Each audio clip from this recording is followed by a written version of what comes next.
إيفانا بتعزل في شقة جديدة بعد ما بتقرر تنفصل عن جوزها دانييلو، بس كانت دايما بتنسى موبايلها في أي حتة، فبيجي لها اتصال على تليفون البيت من ريكاردو اللي لقى تليفونها وكلمها على الرقم اللي مسجلاه على الموبايل باسم البيت، وبيقول لها أنا شفتك في الكافيه لما نسيتي الموبايل وخرجت وراكي بس ما لحقتكيش. فبيتكلموا شوية وبيحددوا ميعاد تاني يوم إن هما يتقابلوا في الكافيه علشان يديلها الموبايل، وبتقول له طب أنا هعرفك إزاي؟ قال لها أنا عارفك. وبتحس إيفانا إنه هو حد لطيف، بتلبس بقى الحته اللي على الحبل وبتستعد للمقابله، وبتشك الاول في الاسمراني بس ما بيطلعش الاسمراني، وبتشك بعد كده في مهند ده وبتبص له بصت كده صبرتي ونولتي يا بت بس ما بيطلعش مهند. وفجاه بتسمع صوت جاي من تحت وبتلاقي ده ريكاردو، فبتستغرب الاول بس بعد كده بيقعدوا وبيتعرفوا على بعض اكتر، وقالت له ان هي شغاله محاميه في قضايا الطلاق والخلع وكل تعاملاتها مع القلوب المكسوره. فقال لها طب تصدقي ان انا برضو بتعامل مع القلوب المكسوره، وبيعرفها ان هو دكتور جراح قلب، وبيقول لها ان هو ارمل، وبترتاح له وبيتكلموا عن حياتها اليومين دول، وبتقوله انها مضغوطه ومتوتره بسبب نقلها في بيت تاني بعد طلاقها، وانها عايشه وسط الكراتين، ده غير ان طريقها دانييلو كان شريكها في المكتب وهي دلوقتي بتدور على مكتب تاني عشان تبعد عنه. فقال لها لا ده انا ما يخلصنيش اشوفك مضغوطه كده يا قمر، علاجك عندي. فوداها هنا وقال لها يلا هوب،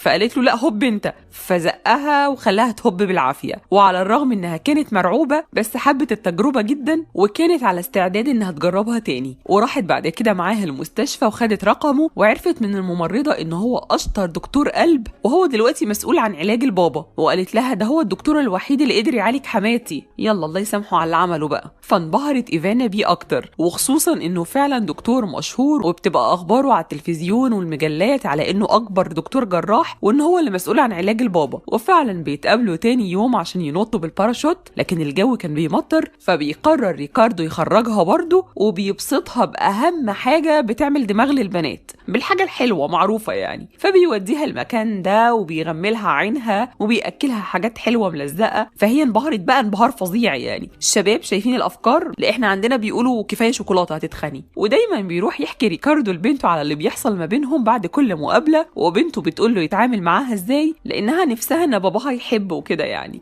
طب يا بنتي هو محتاج، ده استاذ الاساتيز يعني. ودي مامة ايفانا اللي كانت بتقيس الفستان اللي هتحضر بيه فرح ابنها، وكانت على طول مش طايقه تصرفات ايفانا وخصوصا لما قررت تتطلق. وده بابا ايفانا اللي بيمثل حنفي في فيلم ابن حميدو يعني، لانه مش بيعمل اي حاجه غير ان هو قاعد يسمع كلام ام ايفانا اللي هي بتتكلم 20 كلمه في الثانيه، وبتقول له انا مش عارفه هي عايزه تتطلق ليه، ما هم كل الرجاله هم يعني، هتسيب دانييلو وهتروح لمين، ما هو هيبقى اطيب منه يعني. وبتيجي ايفانا عشان تقيس الفستان بتاعها، ومامتها بتحاول تجر شكلها زي اي ام برازيليه اصيله، بس ايفانا كان مودها حلو من ساعه ما عرفت ريكاردو، فبتسيبها تصوت مع نفسها شويه وتخرج. وبيتفقوا هي وريكاردو ان هم يسهروا سوا، بس بيعدي عليها الاول دانييلو اللي بيحاول يعطف ويلطف معاها بس هي مش بتديله فرصه، وبيبقى رايح عشان ياخد منها الكلب شويه، فبينزل على السلم عشان الكلب بيتخنق من الاسانسير، وايفانا بتنزل عادي في الاسانسير وبتقابل ريكاردو اللي كان مستنيها تحت، وبيشوفها دانييلو وهي خارجه معاه، فما بيصدقش ان ده الكراش الجديد بتاعها يعني. وطبعا عشان ريكاردو مبهر وداها المكان ده وقعد يغني ويعزف، ما خلاص يا ريكاردو بقى ده انت تامر حسني جدا. فبيجي سواق التوك توك البرازيلي ده وبيعكس ايفانا، وبيجي ريكاردو وبيقول له لو سمحت يا كابتن معلش الانسه دي تخصني. فقال له لا ثواني بس نفهم، هو مين دخل اطفال هنا يا جماعه؟ فقعد يعني يتريق عليه وقال له وانت هترقص بقى معاها ازاي، ده انت اخرك رقصه البطه. فقال له ريكاردو طب ما تيجي على المسرح ونشوف. وفعلا بيقعد يعمل ريكاردو شقلباظات كده وبيرقص احسن من الواد طبعا، ما خلاص بقى يا ريكاردو ده انت جامد جدا. المهم ما بتقدرش بقى ايفانا انها تقاوم الرقص الفظيع ده، فبعد السهره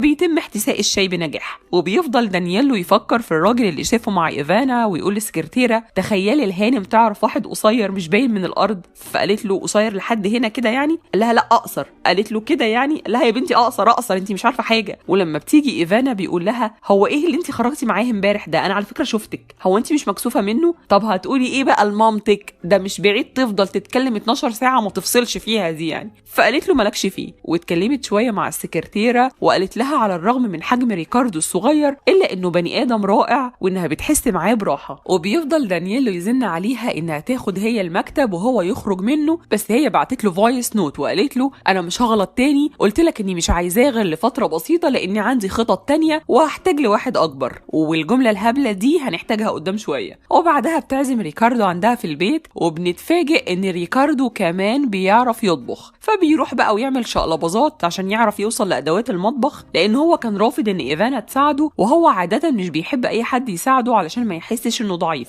ولما بيتغدوا بيجي مكالمة لإيفانا من مامتها اللي بتفكرها بحفلة يوم السبت بتاعة أخوها يعني اللي هيتعرفوا فيها العيلتين على بعض، فبتحس إن شكلها هيبقى وحش لو ما عزمتش ريكاردو، فعزمته عزومة مراكبية كده لأنها كانت مترددة من رد فعل مامتها لما تشوفه، بس هو ما صدق وقال لها قشطة أنا جاي معاكي. فبيروح الحفلة وبيفكروه عرايس المولد دول إن هو الراجل القصير اللي جايبينه للعرض، وهو سكت لهم عادي ولبس لبس الأرنب ده عادي، ومشوا الراجل القصير اللي كان جاي العرض فعلا أصلا. وفضل بقى ريكاردو يرقص، وإيفانا طبعا اللي هو يا أرض تشقي وبلعيني. فبعد المسخرة دي عرفته بالعيلة على إنه صديقها، وطبعا الموضوع ده بيضايقه خصوصا بعد احتساء الشاي اللي تم يعني. مامتها بتقول له والنبي يا دكتور ما تعقل إيفانا إنها ترجع لدانييلو، ده هي بتحبه بس يكشي العند اللي راكب دماغها ده. فقال لها حاضر يا طنط. بس بعدها صرحت مامتها وقالت لها انها مرتبطه بريكاردو. فقالت لها ريكاردو مين اللي تتشكي في قلبك؟ قالت لها ريكاردو يا ماما دكتور الارنب. فقعدت تصوت لها شويه وقالت لها هو انت ناقصك ايه علشان ما ترتبطيش بشخص طبيعي؟ فقالت لها ايفانا طبيعي؟ انت هيفضل مخك ضيق كده وتفكيرك قديم. ونزلت وراحت على المكتب، وبرضه دانييلو فضل يتريق عليها ويقول لها ايه اخبار الدكتور بتاعك اللي جاي من عالم سمسم، بجد شكلك وحش قوي. قالت له طب لعلمك بقى انا شايفاه حد كبير واكبر منك انت شخصيا يا تافه. وقالت للسكرتيره انا هشتغل من البيت لحد ما انقل لمكتب تاني، كتك الغم خدنا ايه من الرجاله الطويله يعني. وقامت مشوحه بايدها كده. المهم بتنزل من المكتب، وبعد شويه بيجي ريكاردو وبتعرفهم السكرتيره على بعض، وبتقول له ده دانييلو جوز حبيبتك وده ريكاردو حبيب مراتك. وبعدها بيستفزه دانييلو وبيقول له هو انت فاكر ان ايفانا هتبص لك؟ بص لنفسك في المرايه، ده اذا طولت المرايه يعني. وطبعا بما ان ريكاردو جامد جدا فضربه، ودخلت عليهم ام ايفانا الرغايه وقالت لهم شباب عيب كده ما تموتوش بعض عشان بنتي اللي ذوقها عره في الرجاله مش معقول. فشغل دانييلو لريكاردو الفويس نوت اللي كانت بعتهوله ايفانا، اللي كان فيه الجمله الهبله اللي انا قلت لكم عليها، وكانت بتتكلم فيه عن المكتب، وقالت له ان هو مؤقت لحد ما تلاقي واحد تاني اكبر. فالرساله اصلا ما فيهاش اي حاجه توحي انها بتتكلم عن المكتب. فوهم دانييلو ريكاردو انها كانت تقصده في الفويس نوت ده، وانها واخداه فتره مؤقته في حياتها. فطبعا زعل ومشي. ولما راحت ايفانا للحفله اللي كان عاملها بمناسبه دخول بنته الجامعه قابلها بطريقه جافه وقال لها احنا ما ننفعش لبعض. وحصل بقى هنا شويه افوره في المشاعر، وقعدوا هما الاتنين مكتئبين وبيعيطوا، ودكتور القلب طلع قلبه قلب خصايه وقعد يعيط في اوضه العمليات والدكاتره يمسحوا له دموعه. المهم مامة ايفانا بتبعت لريكاردو دعوه حضور فرح ابنها وبيرميها في الدفايه عشان يحرقها، بس مش بتولع، وبنته بتديها له وبتقول له ان هو يروح الفرح، وبتحاول تقنعه انه يدي فرصه تانية لايفانا. فقال لها انا تعبت قوي عشان احقق اللي انا بتمناه وقابلتني ظروف صعبه كتير قوي، وبالرغم من كده لسه الناس بتبص لي بصه الراجل القصير. فقالت له بنته وطالما انت شايف ان موضوع القصر ده مشكله يبقى ازاي هيبقى سهل على ايفانا انها تتقبله؟ لو عايزها تتقبل بالوضع بتاعك اتقبله انت الاول. وانت يا بابا لو كنت اطول من كده ب 40 سم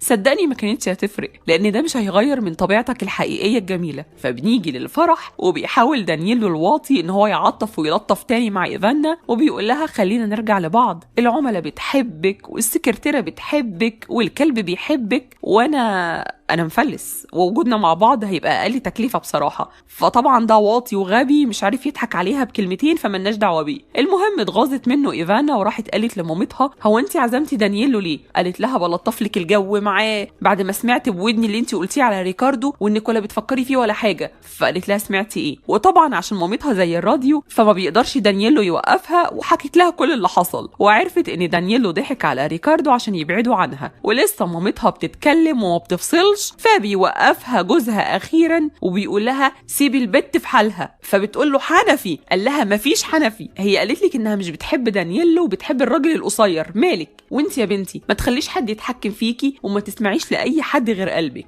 وبعدين بقى حته افلام عربي، مسك قلبه واتنقل على المستشفى وبيطلبوا الدكتور ريكاردو ان هو اللي يكشف عليه. فقعدت ام ايفانا بقى تندب وتقول يا لهوي ده انا هترمل بدري وانا لسه حلوه وطعمه وفيا الطمع. فريكاردو قال لها استاذنك ممكن تفصلي دقيقتين بس عشان اعرف اكشف. فكشف عليه وقال لهم ما تقفروش يا جماعه، ده عنده انتفاخ عادي يعني يروح بفلاجيل. وبعدها بيروحوا على الفرح، والمفروض ان ايفانا بتقول كلمتين للعريس، وده صاحبه اللي هو بيحبه اكتر من العروسه فمقعده جنبه في الكوشه وكلنا هنصدق الكلام ده. فبتقول ايفانا لاخوها انا فخوره جدا بشجاعتك يا اخويا وانك قعدت صاحبك مكان العروسه لانه حد عزيز عليك قوي، او احنا هنصدق الكلام ده. وقالت له انا كمان نفسي ابقى شجاعه زيك وعبر عن اللي انا حاسه بيه. فدخل عليهم ريكاردو الفرح وقالت لها مامتها قولي له يا اختي، قولي له اللي انت عايزه تقوليه له. فوضحت له قدام الناس ان هي كانت بتتكلم في الفويس نوت عن المكتب مش عليه، ومع كام كلمه حلوه بقى من نوعيه وانا معاك بنسى نفسي وكلام من ده. وهو كمان راح عشان يقول لها كلمتين وقرر انه يتقبل نفسه على انه قصير واحيانا بيحتاج للمساعده عادي يعني. وطلب منهم ان هم ينزلوا المايك شويه وقال لها انا كنت فاكر ان انا اعرف كل حاجه عن القلب، لكن انت لما ظهرتي عرفتيني ازاي بيشتغل قلبي، ولو وافقتي اننا نخوض المغامره دي سوا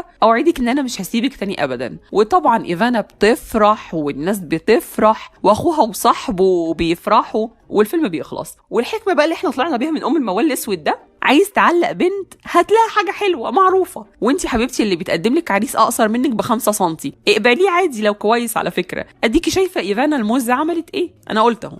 نكون قد وصلنا الى نهايه هذا الفيديو. اذا اعجبكم وتريدون المزيد من هذه الفيديوهات اضغطوا على زر لايك واخبرونا في التعليقات، ولا تنسوا اشتركوا في القناه وفعلوا زر الجرس لتكونوا اول من يتوصل بالفيديو القادم. نلتقي في الحلقه القادمه، إلى اللقاء.